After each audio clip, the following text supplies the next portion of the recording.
Wow, wow. What's up, party people? Welcome to another episode of Elevate Your Life. I am your hostess with the mostess. L as in the letter L, and key as in the key to your heart. Thanks for tuning in to another episode of Mindful Monday. I want to do a couple birthday shout outs before I forget. First and foremost, Ajay Kapoor, my daughter's boyfriend of 3+ years. Anyway, happy birthday to you, Ajay. Happy birthday to my friend Edmer. Oh my gosh, countless others. Susan Campion. Oh my gosh, too many to list. But happy birthday to all the Aquarians out there.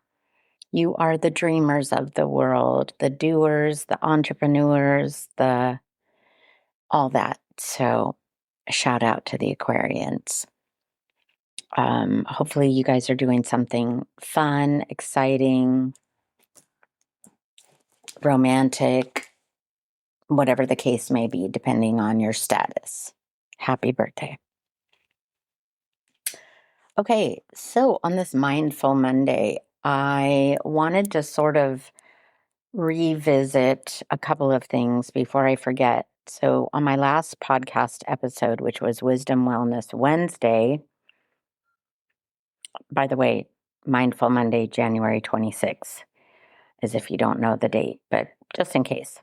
So, last week I was talking about relationships, about emotionally immature or unhealthy signs to look for. Then on Wednesday, I discussed the different attachment styles. And the feedback I received was helpful because I was told some of it was a little bit murky, that when it came to like fearful, avoidant, or anxious attachment, that part became a little bit murky. So I do want to do a more in-depth episode where I talk about it more, but not tonight because I have some other things I want to discuss. But I do want to let you know, I encourage you to go online and take the quiz. If you type in attachment styles, there's all types of quizzes that are available. And obviously, the more honest you are, the more likely you will find out what your style is. And there are some styles that can change and or evolve if you are still going through the healing process. For example, I took the quiz and it said I'm a secure attachment style. However, that I still have some wounds that have me falling into another category of saving and or wanting to help others. So it's a good idea to take the quiz and be completely honest so you can find out your attachment style to help you better understand yourself and get into a healthy relationship for yourself and for your partner. And it's just another tool to provide insightful information for how you and or people you interact with may do things differently. Moving right along, because it is Mindful Monday, I came across some information that I wanted to talk to you guys about. Firstly, oh my gosh, what's up with the freezing cold weather here on the West Coast, East Coast, all kinds of storms. Yeah, no fun. Is anybody tired of winter yet? Is anybody ready for spring? Because I know I am. Anyway, but those of you that listen to me on the regular, you all know that I am a summer baby through and through, born in July, love the heat, love the sun, love the beach, swimming, sunbathing, tanning, hot sand. Yes, I will take that over the cold any day. So, which brings me kind of segue into my next topic. So, because I am on this wellness journey, I talk about it a lot in all of my TikToks and my videos, how I'm consistently watching my health, my fitness, my cardio health, my skin health. Um, being 57, you notice all kinds of things happening. Your knees start to hurt, your hip hurts, and working at a school and chasing after middle schoolers and setting an example in PE class. It has just, it's keeping me young, but it's also reminding me of the aches and pains and, the lines in my face and all of that.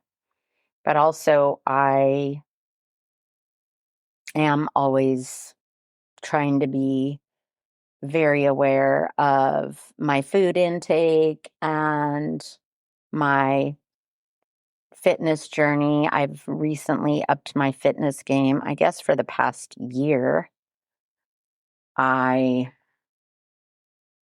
have really been focusing on just getting stronger. I've had a bad hip and a bad knee, and I don't want to have surgery. And like I said, I want to be able to set a good example, and I want to be able to play with my grandkids and all that fun stuff.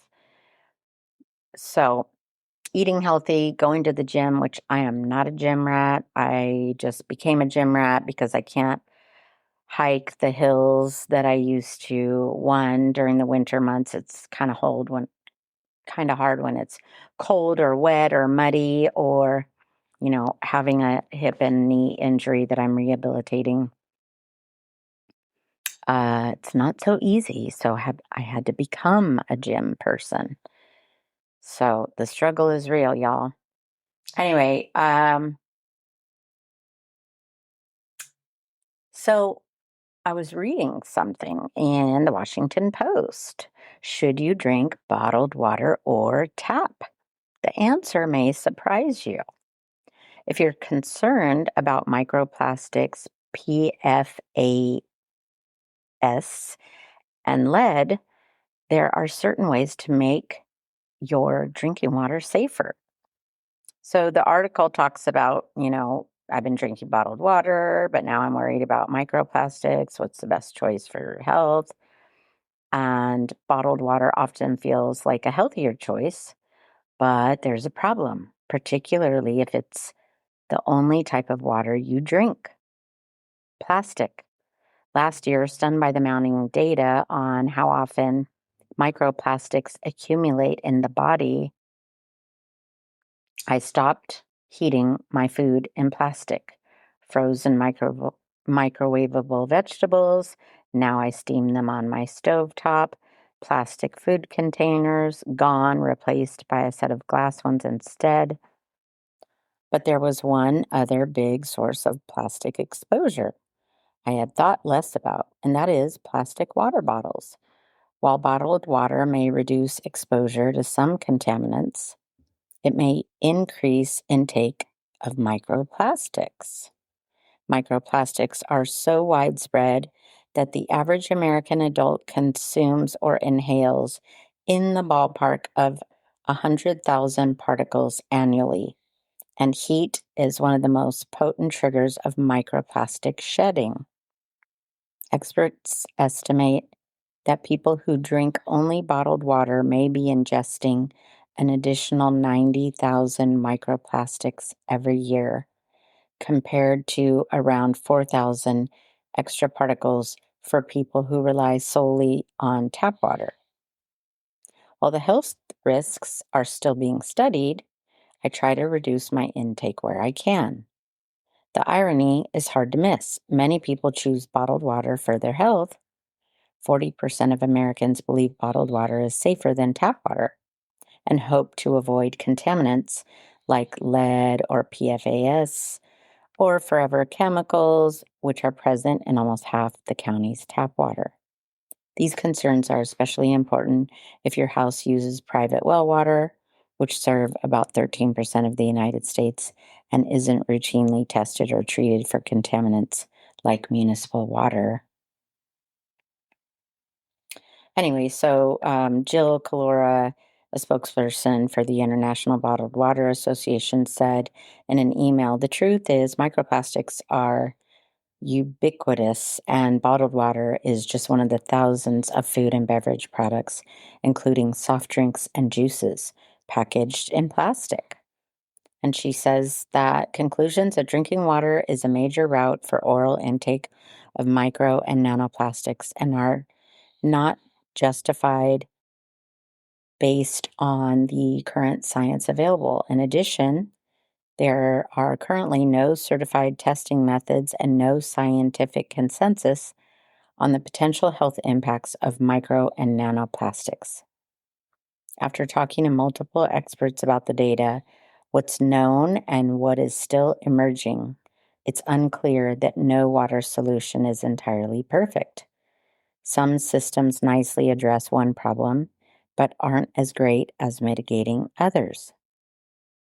But the most comprehensive option, if you're looking for the broadest protection across multiple contaminants, reverse osmosis filtration stands out.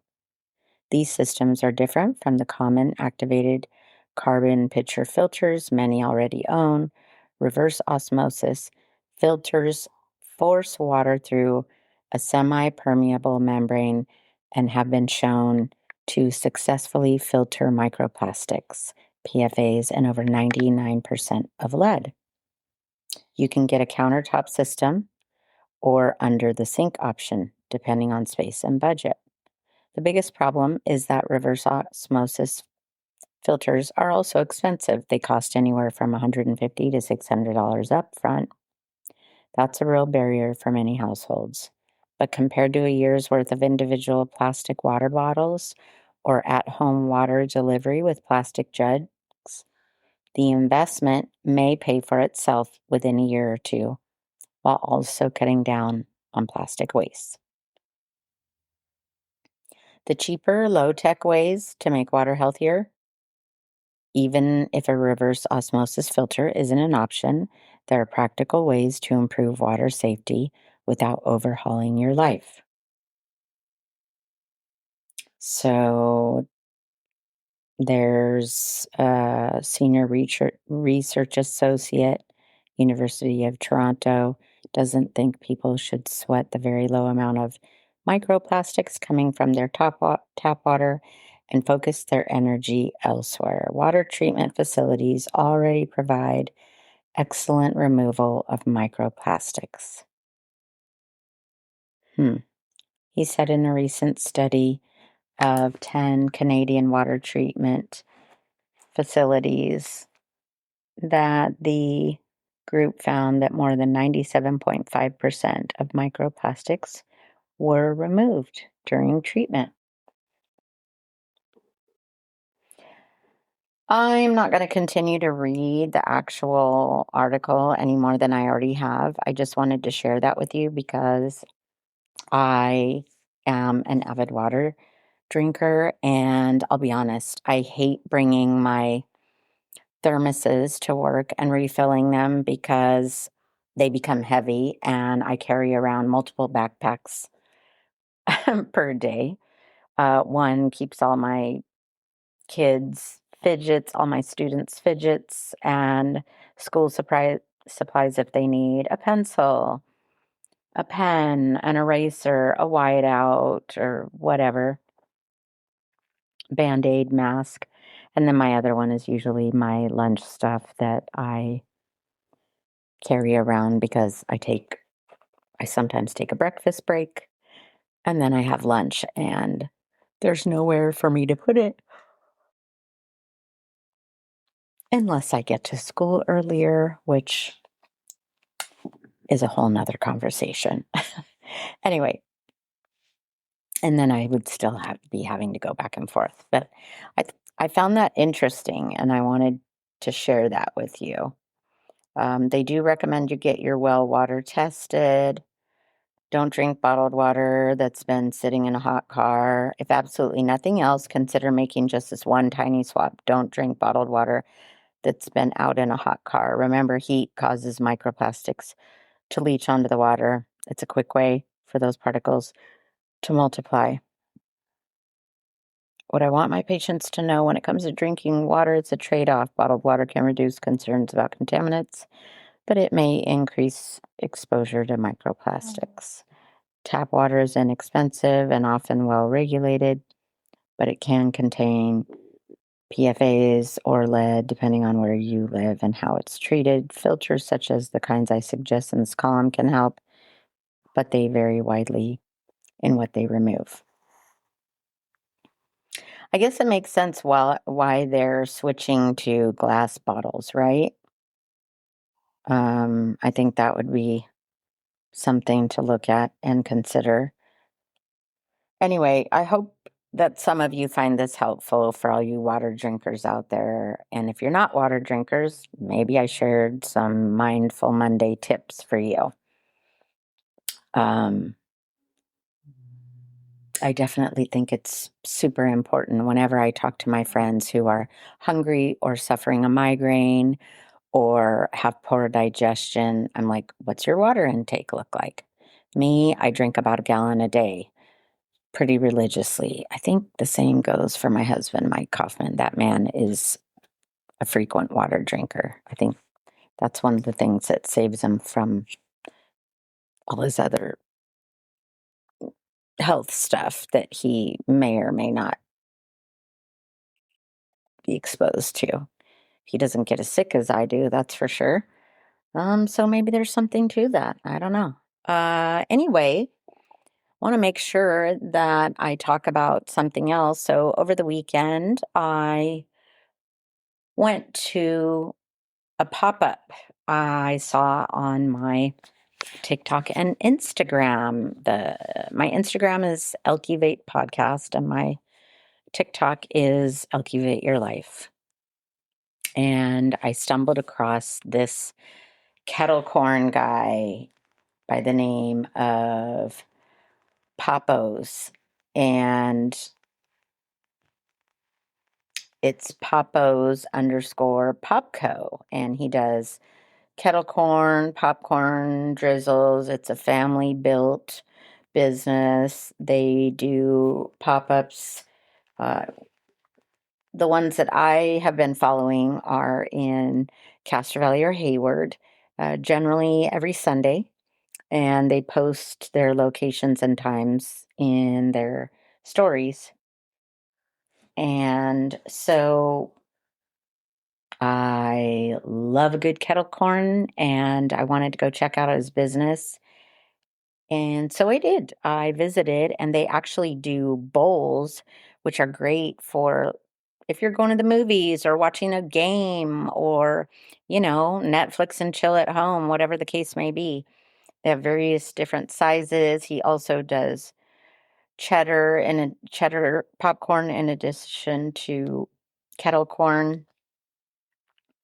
So I wanted to give a shout out to them. I ended up buying a shareable bowl where you can get all kinds of different drizzles and toppings. And me, I'm a sweet and savory girl, so I got a little bit of everything. One of his recommendations in his video was most people like to add the pretzels for the sweet and savory. And so I added pretzels, Sour Patch Kids, and Butterfinger, I think, which sounds like a weird combo, but actually turned out to be pretty good. Didn't go for the drizzle, and you can see the videos on my Instagram story. You can check it out, or, look them up. Papo's Popco. Yeah, very tasty. Highly recommend. Reasonably priced. Really nice guy. So just want to help promote. And, I always like to talk about family-owned businesses that I frequent or am impressed with because that's their passion project. And so I want to help those businesses thrive, just as I ask for all of you to help me. I mean, one of my theories is dream it, do it. If it's something that you love and you believe in, then you should definitely pursue it. So, shout out to him and his business. Go and check them out. If you're not in the area, I'm sorry if I tempted you with this delicious, tasty sounding popcorn. But to all of my students, you got to sample it. So I hope you enjoyed. I actually bought a couple of bags to share with my kiddos. That's how much I love them. And just like to reward them and, offer them incentives and motivation, especially my 6th period PE class, but also my 2nd period history. Sometimes they need a little kick, a little boost. So I'll bring them sweet treats or something to get them motivated and let them know that I believe in them. And sometimes you just need that little encouragement, that little push, right? Anyway, I want to make sure that I give a shout out to all my loyal listeners, my fans, my Elkivators. Thank you for being loyal listeners. Thank you for tuning in every Monday and Wednesday, or at least trying to.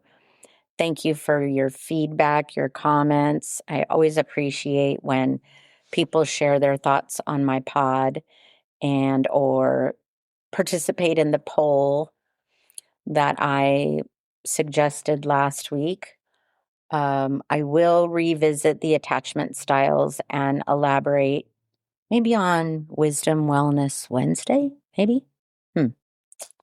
Let's see. I'll think about it. I personally have to do much more research.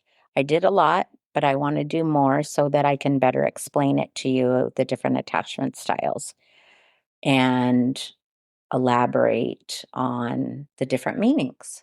But I'd love to hear your feedback if anybody took the quiz or knows their attachment style and is willing to talk about their attachment style or the attachment style of others and or how it affected you in a relationship, whether it be, you know, your parents, your siblings, your friends, your significant other, fiance, boyfriend, girlfriend, partner,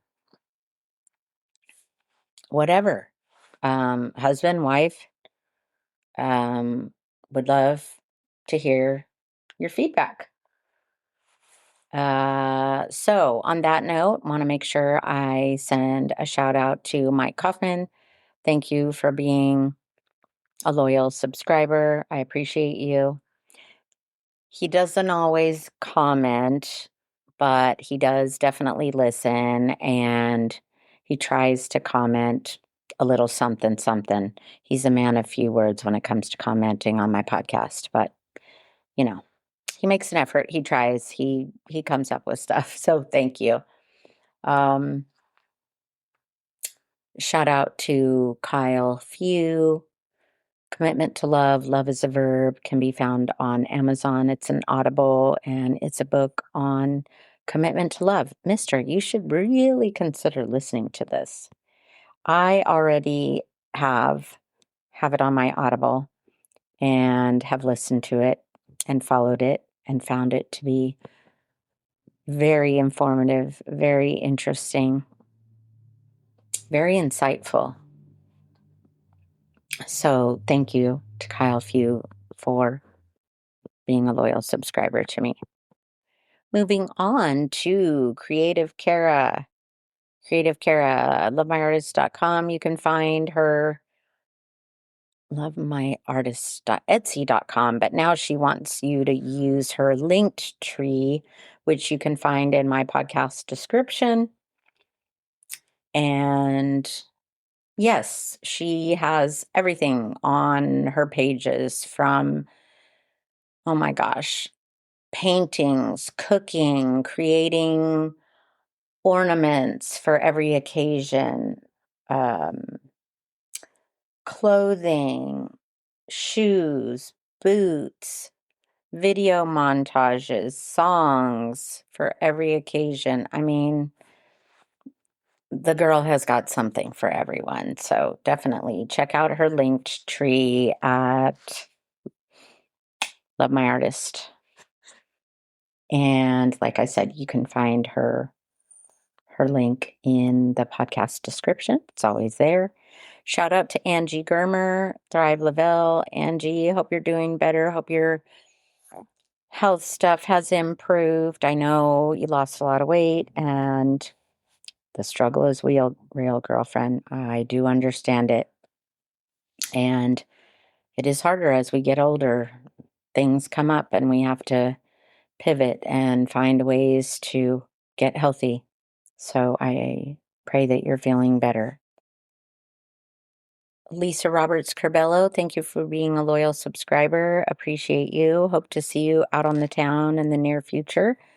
I've only been karaokeing, haven't really been out dancing. So hopefully we cross paths at the local watering holes, which, by the way, oh my God, so many of our regular places are closing. Main Street Brewery, Baroni's, Middle Eight, our place. Yeah, we're dropping like flies around here. So we need more people to open up some nightclubs. We're running out of places to go and dance and mingle and see the people we're used to seeing. So shout out to you, Lisa Roberts Carvello. Jeff Para, namaste. I hope that Sprinter life is treating you well, retirement treating you well, your other half, that you two are going strong and things are going well in that respect. I think that covers everyone. Again, thank you to all my Elkivators out there for listening and tuning in.